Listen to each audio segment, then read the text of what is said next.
e dwe mar 10 higani.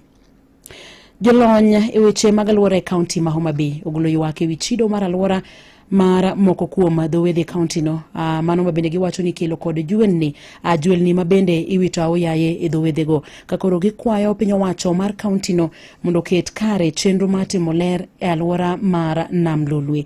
Kakoro gidwaro mondo familia modak e dhowedhego mondo ket ler e dhowedhego kaka yo mar neno ni pi mar Nam Lolwe ok ochidi. Jolonygo wacho ni chido mar pi mar Nam Lolwe en midhiero maduong' ne ngima oganda koda mano mar rech.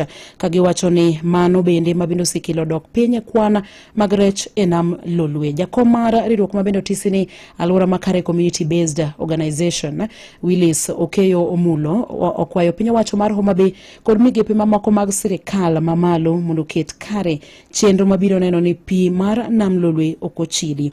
Omulo dwaro mondo piny owacho mar kaonti no ochiw gige puko taka e dhowedhego kama bende jolupo nyalo puke taka.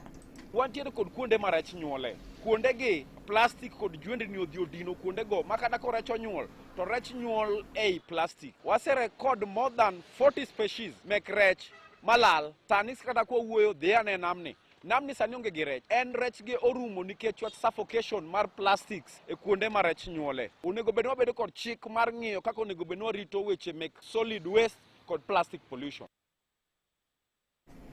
Mano mabedo kelo giko mag